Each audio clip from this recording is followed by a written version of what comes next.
Bismillahirrahmanirrahim. Assalamualaikum warahmatullahi wabarakatuh. Alhamdulillah wassalatu wassalamu ala Rasulillah wa ala alihi wa sahbihi wa mawalah wa la hawla wa la quwata illa billahi wa ba'du. Kita lanjutkan kajian membahas kitab Arba'in Nawawi dan kita masuk pada hadis ke-34, hadis dari Abi Sa'id Al-Khudri radhiyallahu anhu qala Sami'tu Rasulullah sallallahu alaihi wasallam yaqul man ra'a minkum munkaran falyughayyirhu biyadihi fa illam yastati' fa bilisanihi fa illam yastati' fa biqalbihi wa dzalika adhaful iman. Rawahu Muslim. Dari Sa'id Al-Khudri radhiyallahu anhu dia mengatakan,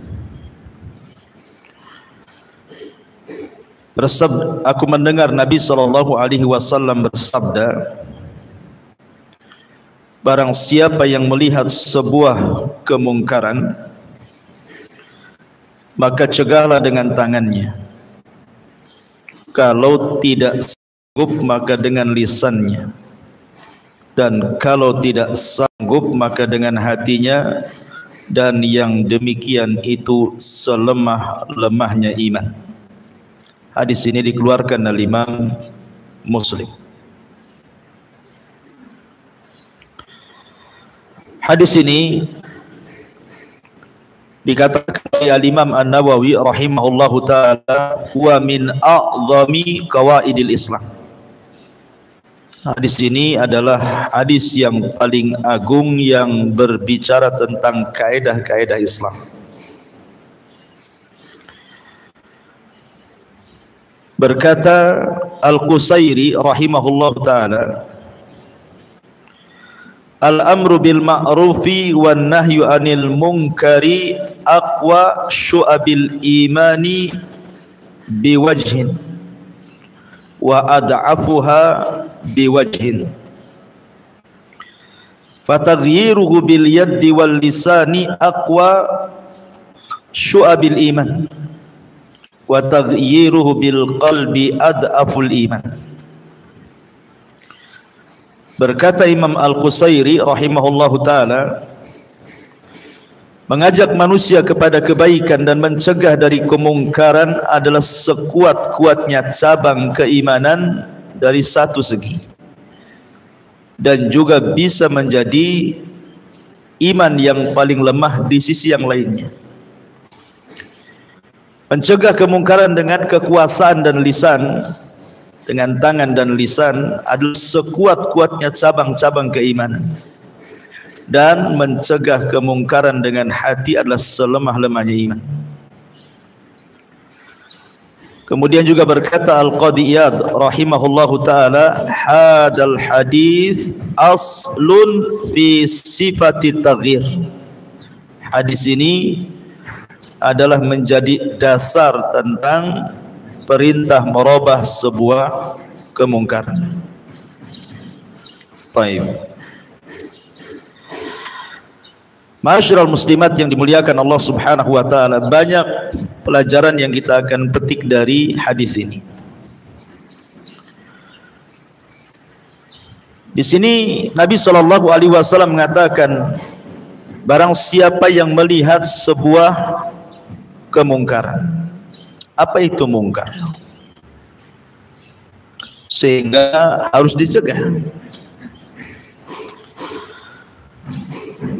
Ada yang mengatakan bahwa makna daripada al-munkar adalah dia adalah sebuah nama yang jami, sebuah nama yang sangat lengkap, di mana kullu ma qabbahahu syar'u wa harramahu wa karrahahu. Setiap yang dijelekkan oleh syariat atau diharamkan oleh syariat atau dimakruhkan dalam sebuah syariat, maka itu adalah sebuah kemungkaran. Apapun yang syariat ini memburukkan perbuatan itu atau mengharamkan perbuatan itu atau memakruhkan perbuatan itu, maka itu disebut mungkar. Perhatikan di permulaan hadis ini. Di sini Nabi SAW mengatakan, man ra'ah, siapa yang melihat. Berarti mencegah kemungkaran itu ada kaitan dengan melihat.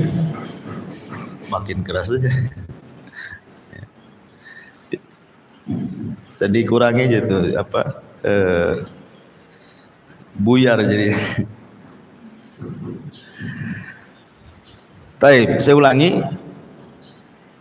Man ra'a minkum mungkaran, barang siapa yang melihat. Berarti mencegah kemungkaran itu ada erat kaitan dengan melihat. Berarti mencegah kemungkaran dengan sebab mendengar tidak berlaku.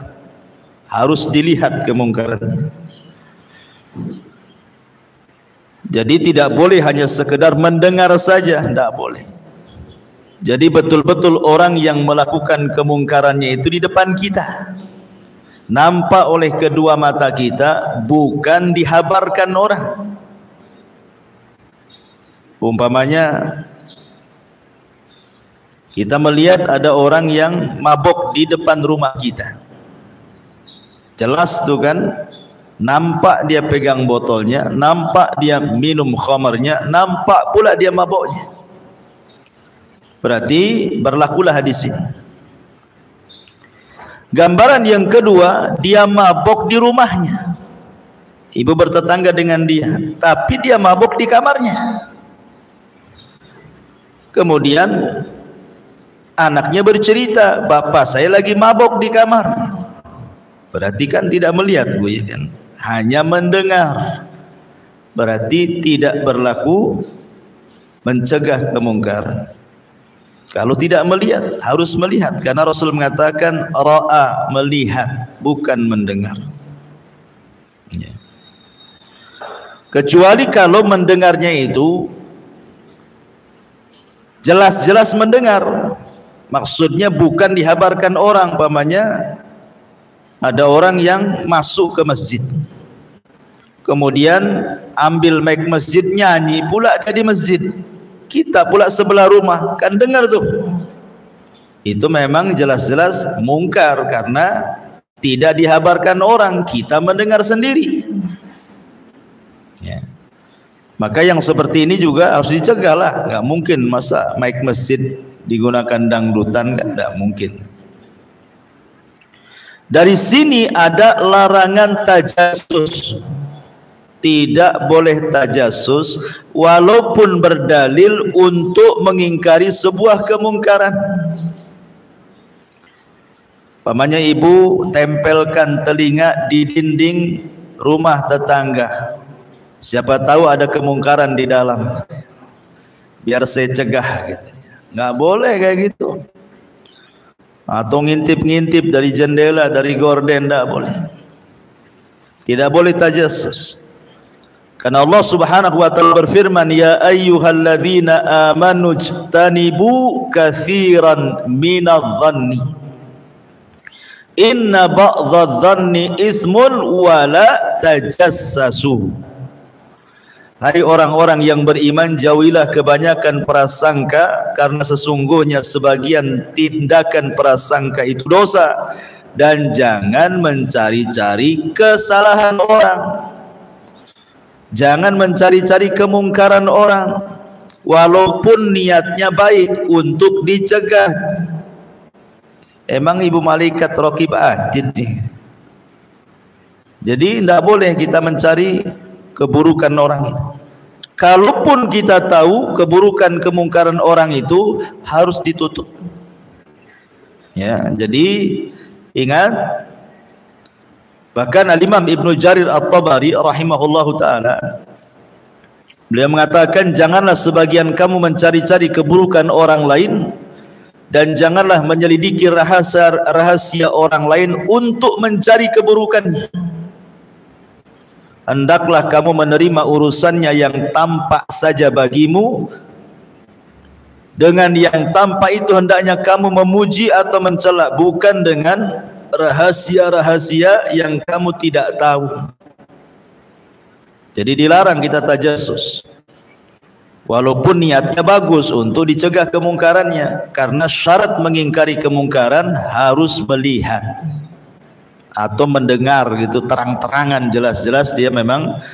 Contohnya seperti tadi, tahu-tahu masuk ke masjid nyanyi pula di masjid, ibu pula rumahnya tetangga.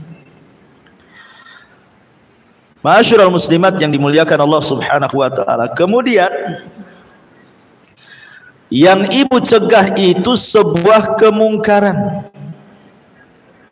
Sebuah kemungkaran. Bukan kemungkaran yang diperselisihkan ulama. Makanya nanti saya akan sebutkan syarat mengingkari kemungkaran itu harus punya ilmu, supaya jangan mengingkari yang ibu sangka mungkar padahal tidak, atau sebaliknya memerintahkan sesuatu yang tidak mungkar padahal mungkar. Nah, ini penting ya. Jadi harus tahu. Contoh mamanya, ada orang yang minum berdiri. Ulama menghukumi soal minum berdiri ini makruh. Ada sebagian ulama membolehkan karena Ali pernah minum berdiri. Sedikit ulama mengatakan haram itu. Tiba-tiba kemudian ibu marah-marah, maki-maki dia. Haram, nggak boleh. Duduk kamu, nggak bisa kayak gitu. Maka yang seperti ini bukan diingkari kemungkarannya, tetapi dinasehati. Beda nasihat dengan mencegah kemungkaran. Bagaimana cara nasihatnya? Yang ngomong, kalau seandainya dudukan lebih baik. Beda kalau mencegah kemungkaran kan dengan menghardik kan gitu. Ya, dengan diambil badannya dipaksa duduk. Duduk kamu, bukan begitu. Itu mengingkari kemungkaran namanya. Tapi kalau nasihat itu baik-baik ngomong, coba kalau duduk kan bagus dari segi kesehatan. Ya, karena saya pernah bicara dengan orang, dia punya sering sakit pinggangnya. Sering sakit pinggangnya itu. Padahal minum air putih banyak.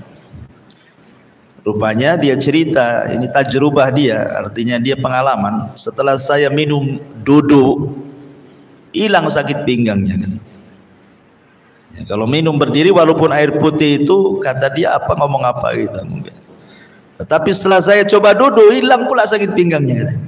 Oh, bukan berarti bukan hanya sekedar nganjurkan minum air putih saja, tetapi kalau bisa sambil duduk gitu maksudnya. Itulah baru kesehatan karena menyesuaikan dengan sunnah Nabi. Ya kan ada orang kalau ingin mungkin sakit pinggang karena tidak banyak minum air putih kan gitu ya. Bukan itu saja dianjurkan minumnya sambil duduk gitu. Karena memang seperti itu, dia cerita setelah saya minum duduk itu hilang sakit pinggangnya. Ya. Kalau tak hilang-hilang ya tak tahu lah kan. Minum jamu lah biar hilang. Baik. Adapun tentang hadis ini, pembahasan pertama tentang dalil daripada mencegah kemungkaran dari Al-Quran dan yang semakna dari hadis-hadis Nabi SAW. Adapun dari Al-Quran, Allah Subhanahu wa taala menyebutkan dalam surah At-Taubah ayat 71. Wal mu'minuna wal mu'minatu ba'duhum awliya ba'din ya'muruna bil ma'rufi wa yanhauna 'anil munkar.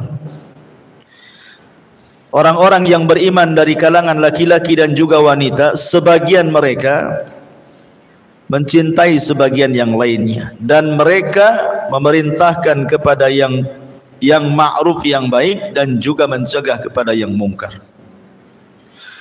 Kemudian Allah mengatakan dalam surah Ali Imran ayat 110, kuntum khaira ummatin ukhrijat linnasi ta'muruna bil ma'ruf wa tanhauna 'anil munkar. Kalian sebaik-baik umat yang dikeluarkan kepada manusia, memerintahkan yang ma'ruf dan mencegah dari yang mungkar.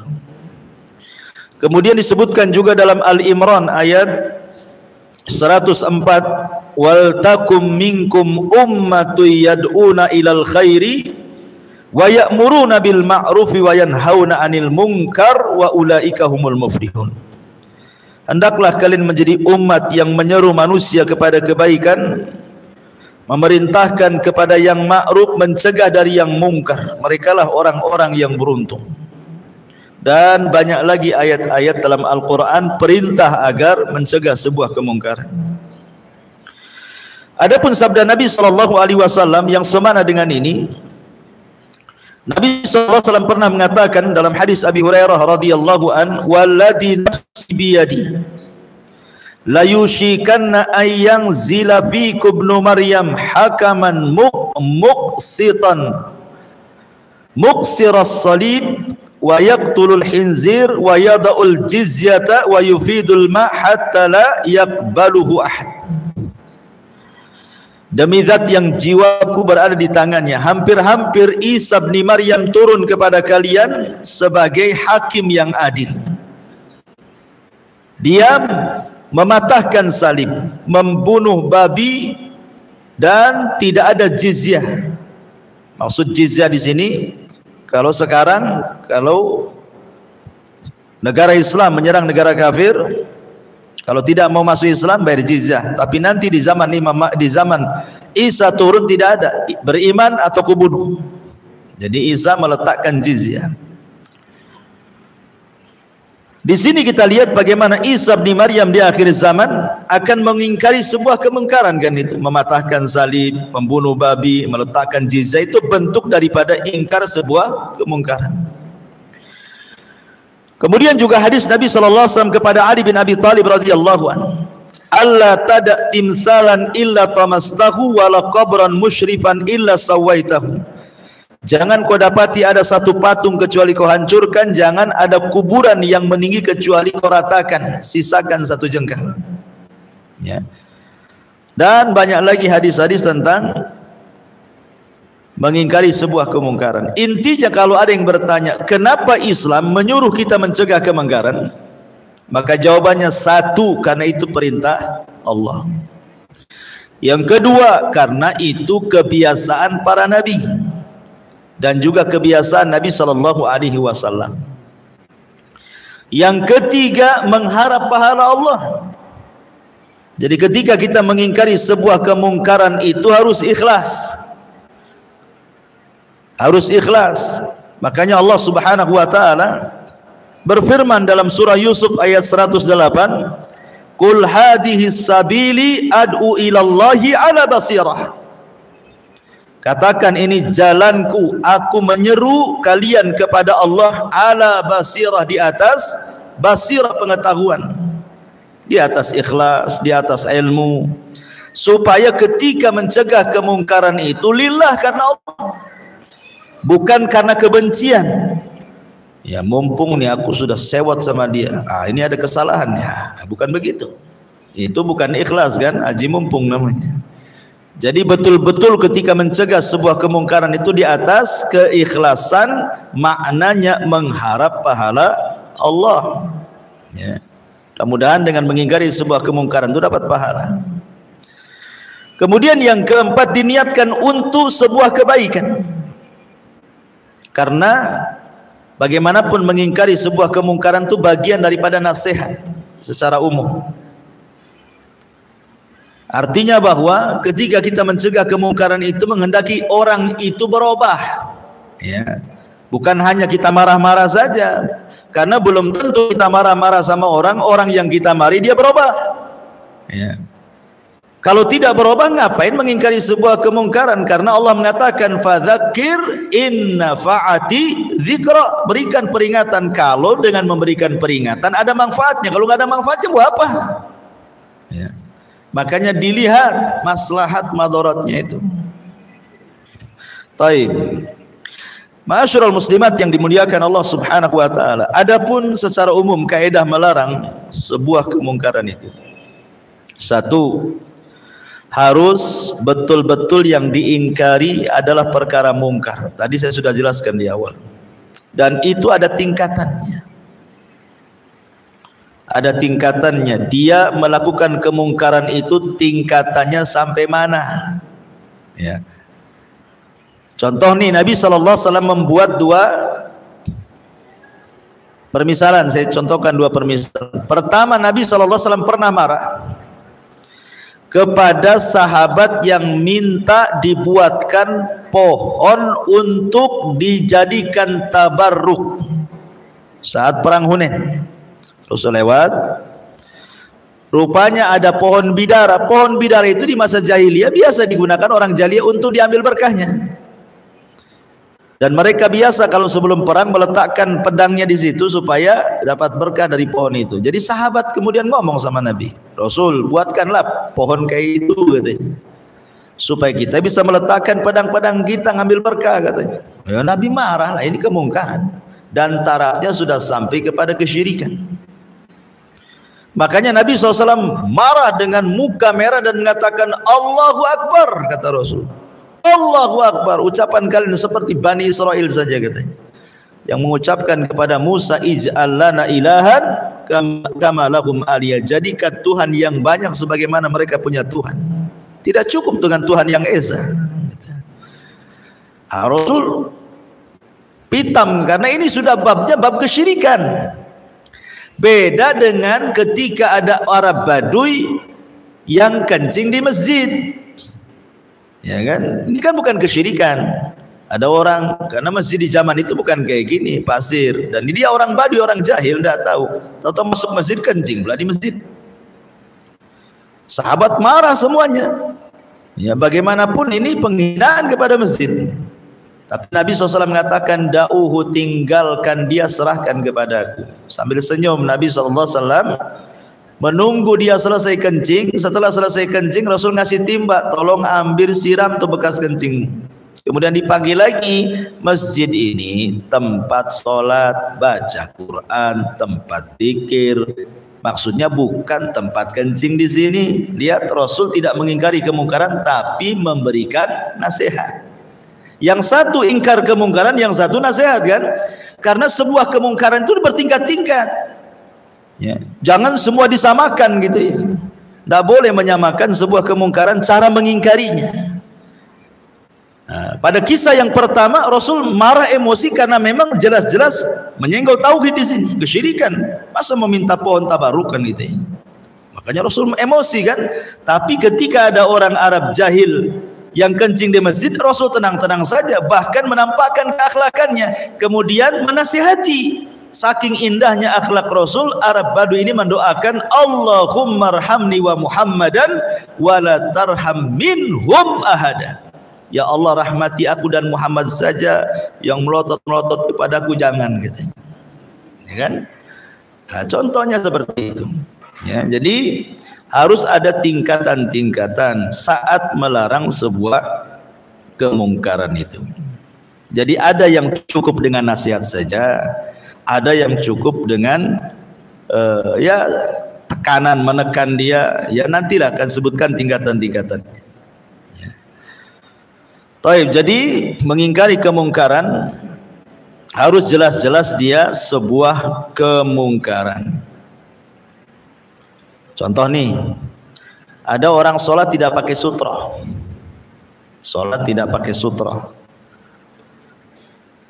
Jangan kemudian tiba-tiba langsung ambil tangannya, lagi sholat kan itu. Pakai sutra, ya orang lagi sholat, ya apa enggak pusing dia, ya kan? Nunggu dia selesai sholat. Itu pun tidak mencegah kemungkaran. Kenapa? Karena sholat menghadap sutra itu pendapat yang kuat, sunnah muakkad, ya kan? Bukan sebuah kemungkaran. Karena diperselisihkan ulama masalah ini kan. Berarti cukuplah nanti habis sholat dikasih tahu, coba kalau pakai sutra kan bagus, kan enak gitu ya nasihatnya. Ya, jadi Ya itulah makanya penting mengetahui kemungkaran itu seperti apa. Jangan mengingkari sebuah kemungkaran ternyata bukan mungkar, atau memerintahkan sesuatu yang tidak mungkar padahal itu mungkar. Jadi harus jelas-jelas yang diingkari adalah kemungkaran. Ya. Yang kedua, diingkari kemungkaran itu kalau dilakukan sekarang dan dilihat. Kalau dia melakukan kemungkarannya kemarin, ya ndak, apa yang mau diingkari? Pamannya dia maboknya kemarin, kemudian cerita sama ibu, itu ndak bisa mengingkari kemungkaran, cukup dinasihati namanya. Tapi harus nampak gitu ya. Sekarang dia melakukan kemungkarannya, itulah mengingkari kemungkaran artinya. Karena nampak, syaratnya kan harus melihat. Man ro'a, siapa yang melihat? Ya, kalau kemarin dia melakukan kemungkarannya, apa yang mau diingkari? Udah selesai kemungkarannya. Ya. Ini yang kedua. Yang ketiga, maslahatnya jelas. Maslahatnya jelas. Karena orang yang mengingkari kemungkaran itu ada 4 kondisi, Bu. Ketika seseorang mengingkari sebuah kemungkaran, itu ada 4 kondisi. Kondisi yang pertama, boleh jadi dia kemudian berhenti, yang tadinya jahat kemudian jadi baik. Ini satu. Yang kedua, mungkin dia tidak berubah, tetapi ngurangi, ya, dikurangi kemungkarannya. Adalah perubahan, tapi tidak semua berubah gitu ya. Ini yang kedua. Yang ketiga, dicegah satu mungkar yang ini, ganti pula dengan mungkar yang sama yang lainnya. Memang dia berhenti di sini, tapi buat lagi di sana, gitu ya. Pamannya dia buka judi adu ayam, ya. Kemudian dilarang, ini nggak boleh. Tutup. Besoknya ganti, tapi dengan judi yang lain, sama-sama judi namanya, cuman beda bentuk saja. Kemudian yang terakhir, ini yang bahaya, ya. Mencegah sebuah kemungkaran kepada orang yang melakukan kemungkaran, tiba-tiba dia bukannya dengar, malah sengaja membuat kemungkaran yang lebih besar daripada itu, karena sewat sama kita mamanya kan. Kan ada orang kayak gitu ya. Dinasihati bukannya berhenti, malah makin parah. Nah, ini harus lihat. Karena kondisi orang yang melakukan kemungkaran, kalau diingkari ini, karena ada 4 kondisi seperti ini, maka kita lihat maslahatnya nih. Ini kalau saya ingkari kemungkaran dia, kira-kira tobat nggak? Satu.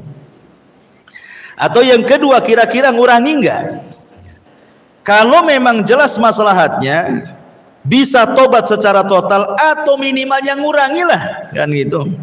Maka ini disyariatkan mengingkari sebuah kemungkaran, lakukan.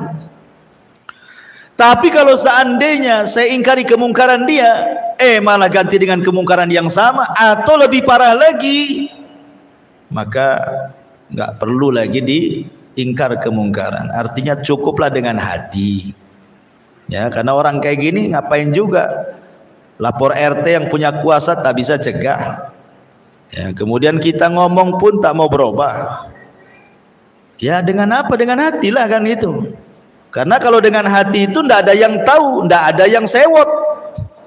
Tapi kalau dengan tangan dan dengan lisan, biasanya ada yang sewot tuh, ada yang marah kan.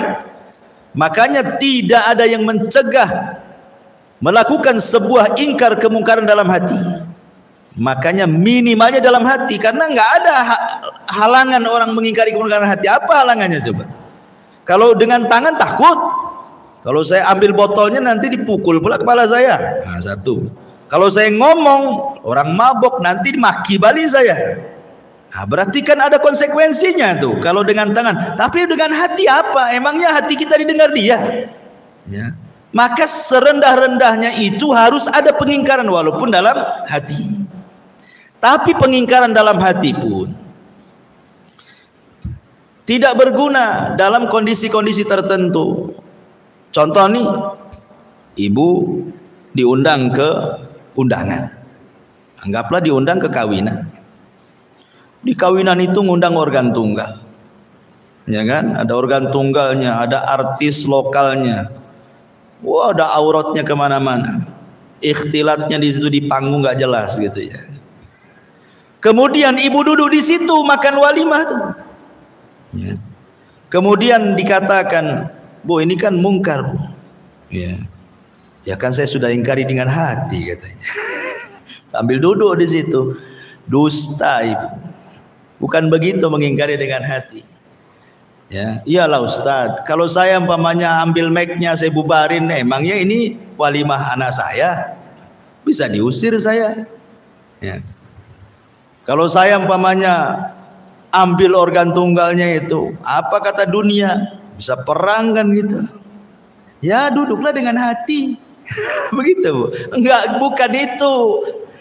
Itu bukan mengingkari kemungkaran dalam hati, Bu. Kenapa? Karena ibu bisa pindah dari situ. Ya. Beda kalau ibu dalam pesawat.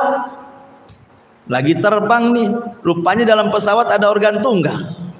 Ibu mau turun dari pesawat lewat mana? Mau terjun payung, ya kan? Maka ada perbedaan as-sama dan istima namanya. Sama itu mendengar, istima lezat dengan pendengaran. Ya. Kalau dengar kemudian merasa lezat, yang tadinya jari diam bergerak, itu lain ceritanya. Berarti bukan sekedar mendengar, tapi menikmati dengan pendengaran. Lain kalau dalam pesawat kan ibu nggak bisa kemana-mana kan gitu. Mau pindah dari mana di situ? Oh, di depan mata nggak bisa keluar dari situ. Ayah terpaksa dengarlah. Tapi dalam hatinya tidak suka kan? Itu yang benar namanya mengingkari dengan hati. Tapi kalau mengingkari dengan hati tapi ibu hadir juga di tengah-tengah kemungkaran, ya bukan mengingkari dengan hati. Mengingkari dengan hati ya pindah dari situ. Lo kan memungkinkan bisa pindah atau cepat-cepat makan pulang. Kan begitu maksudnya ya, harus dibedakan tuh. Ya. Jadi ini penting pembedaan-pembedaan seperti ini supaya jelas gitu. Seperti apa mengingkari dengan hati itu. Ya. Baik. Kemudian yang nomor 4. Ya. Bahwa mencegah kemungkaran itu selain daripada maslahatnya jelas, ada manfaatnya. Manfaatnya jelas juga, bukan maslahatnya saja, manfaatnya jelas. Kalau tidak ada manfaatnya nggak usah, cukup dengan hati saja. Karena disebutkan oleh para ulama bahwa ada orang-orang itu yang a'anzartahum am lam tunzirhum la yu'minun. Ibu kasih peringatan ataupun tidak, memang dia degil tak mau beriman. Lalu apa manfaatnya? Ngapain saya datang ke dia, saya nasihati? Nggak ada manfaatnya. Ya. Jadi jelas mengingkari sebuah kemungkaran harus ada manfaatnya. Kalau nggak ada, cukuplah dengan hati. Doakan saja, mudah-mudahan dapat hidayah. Selesai. Ya kan? Taib. Kemudian ayyakuna ingkarul munkar bil yaddi sirran. Kalau memang dengan tangan kita, dengan kekuasaan kita, ya, maka lakukan secara sirran, secara sembunyi-sembunyi. Idza kana sahibul munkar mustatiran laisa mu'linan. Kalau yang melakukan kemungkaran itu diam-diam dan tidak terang-terangan. Ya. Jadi kita mencegah kemungkaran itu, lihat orang yang melakukan kemungkaran. Kalau dia terang-terangan, kita cegah terang-terangan. Kalau dia sembunyi-sembunyi, kita cegah sembunyi, gitu maksudnya. Ya. Makanya mencegah kemungkaran juga tetap, walaupun seperti itu harus melihat masalah dan mafsadah ya. Masalah dan mafsadahnya tetap dilihat. Kemudian juga mencegah sebuah kemungkaran itu harus dengan ilmu, harus dengan lembut, harus dengan adil. Kapan kita letakkan 3 kata ini? Lembut, ilmu, adil. Sufyan Ats-Tsauri rahimahullah ta'ala mengatakan, beliau mengatakan La ya'mur bil ma'ruf wa yanha 'anil munkar illa man kana fihi hisali salasin. Tidak boleh ibu menyuruh manusia kepada kebaikan, mencegah kemungkaran, kecuali ibu punya 3 sifat. Sifat tadi yang saya sebutkan. Kata Sufyan Ats-Tsauri rahimahullahu taala, rifqun bima ya'mur. Lembut saat memerintahkan kebaikan. Rafiqun bima yanha. Ketiga, mencegah kemungkaran, anggap dia kawan kita. Kemudian yang ketiga, adlun bima yanha. Harus adil dengan apa yang ibu larang itu, karena dosa itu bertingkat-tingkat. Ya. Jangan kemudian orang awam ibu samakan dengan orang yang sudah tahu. Harus adil, meletakkan sesuatu pada tempatnya. Pamannya ada tetangga tak pakai jilbab, adik ibu nggak pakai jilbab juga, sama-sama nggak pakai jilbab tuh, tapi kan beda posisi. Ini adik saya, itu tetangga saya. Dibedakan cara mengingkari sebuah kemungkaran. Harus adil. Adil itu meletakkan sesuatu pada tempatnya kan. Ini adik saya, harus keras saya. Tetangga tak bisalah keras. Besok tak salam, tak kalam, tak mau lagi antar rendang ke rumah. Agak masalah jadinya kan. Jadi lihat, keadilan dalam mencegah itu harus ada, memposisikan kemungkarannya seperti apa, pelakunya siapa, itu ya, supaya adil. Ya, berarti ini sudah 3 ya. Pertama, kalau dalam menyuruh kepada kebaikan harus lembut. Kemudian kalau mencegah kemungkaran, 2, Rafiq. Rafiq itu anggap dia teman, jangan anggap musuh. Ya, karena orang mencegah kemungkaran kalau dianggap musuh, itu nggak kekontrol kita ngomongnya tuh. Ya. Tapi kalau anggap teman kita dia, tentu kan akan terkontrol caranya kan. Kemudian adil, meletakkan sesuatu pada tempatnya. Yang lebih penting lagi adalah alimun bima ya'mur wa alimun bima yanha. Dia tahu apa yang diperintahkan, dia tahu apa yang dilarang. Harus punya ilmu. Ya, kira-kira dengan pengetahuan ibu ini baik, tahu saya dalilnya, perintahkan. Dengan pengetahuan ibu berdasarkan dalil-dalil ini jelas-jelas mungkar, berdasarkan Quran Sunnah, kesepakatan para ulama, tidak ada khilaf. Nah, itu makanya penting supaya tadi jangan salah mengingkari sebuah kemungkaran. Rupanya bukan kemungkaran, ibu yang tak paham soal itu. Ya, itu juga penting juga. Taib, saya contohkan. Beberapa contoh disebutkan di sini. Contoh umpamanya, seorang laki-laki melihat atau seseorang atau ibu melihat sebuah kemungkaran di salah satu rumah tetangga. Di salah satu rumah tetangga, entah kemungkaran apa sajalah, jelas itu kemungkarannya. Maksudnya anggap dia berzina, minum khamar, jelas nggak ada perselisihan ulama kan ya. Tapi di rumah tetangga ya. Maka bagaimana caranya mengingkari sebuah kemungkaran? Maka yang seperti ini, kalau dia tidak terang-terangan, berarti bukan hak ibu mencegah kemungkaran. Lain kalau nampak tuh pintunya, jendelanya terbuka, pintunya dibuka, nampak dia berzina, nampak dia minum khamar, nampak dia melakukan maksiat di dalam, ibu lewat nampak gitu kan. Maka di situ ada maratib kan. Ya. Pertama dilihat, ibu punya kekuasaan nggak tuh di komplek di situ?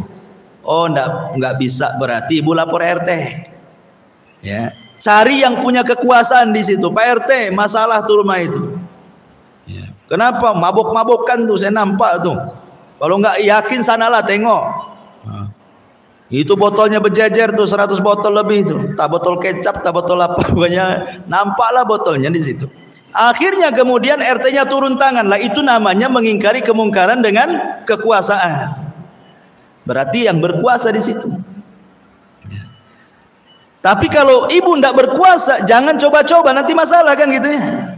Karena itu tidak bisa dirubah kecuali dengan kekuasaan. Kecuali kalau memang di rumah itu saudara, nggak apa-apa, ibu punya kuasa di situ dan kita sebagai orang tuanya di situ. Nah, bisalah, karena itu ponakan sepupu. Bisalah kita cegah dengan kekuasaan kan. Kita banting-banting, kita buanglah botolnya ke tong sampah. Tapi kalau tidak bisa, maka dengan lisan. Nasihat tidak bisa dengan hati. Dari sini kata para ulama mengatakan bahwa dalam sebuah nasihat juga ada tadarruj sifatnya. Makanya dalam rumah tangga ketika ibu bermasalah, anggaplah selingkuh nusyuz, suami pun tidak langsung mencerai kan. Ada namanya tahap nasihat, kemudian ada tahap namanya hijar gitu ya. Nggak mau tidur sama ibu. Ada tahap memukul, itu kan ada tahap-tahapannya di situ. Maka mengingkari kemungkaran pun sama seperti itu, ada tahap-tahapannya. Ya. Boleh jadi yang melakukannya jahil, tidak tahu. Ya. Ataupun dia tahu tapi lupa. Ya. Ataupun sengaja. Itu kan kita harus paham juga. Taib. Ma'asyiral muslimat yang dimuliakan Allah Azza wa Jalla. Adapun beberapa tahapan yang disebutkan para ulama ketika mencegah sebuah kemungkaran. Kalau seandainya orang yang melakukan kemungkaran itu orang jahil, tak paham, maka kewajiban ibu at-tanbih wa tadhkir, cukup memperingatkan, mengingatkan dan memperingatkan. Karena orang jahil ini namanya orang jahil, dia tidak tahu itu mungkar disangka tidak mungkar. Orang jahil. Umpamanya ada orang baru masuk Islam. Dia tidak tahu hukum puasa di bulan Ramadan.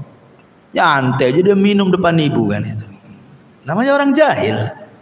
Ya kan baru masuk Islam, berarti tugas ibu tanbih, ngasih tahu, tadzkir, ngasih peringatan. Nggak boleh loh, Islam itu kan kamu sudah masuk Islam, nggak boleh kayak gitu. Nah, jadi dengan lembut. Kemudian yang kedua, an-nahyu bil wa'di. Setelah ibu ngasih peringatan, baru mulai agak tinggi sedikit. Mulai mencegah, tapi masih dengan nasihat. Mencegahnya tetap dengan nasihat. Ya.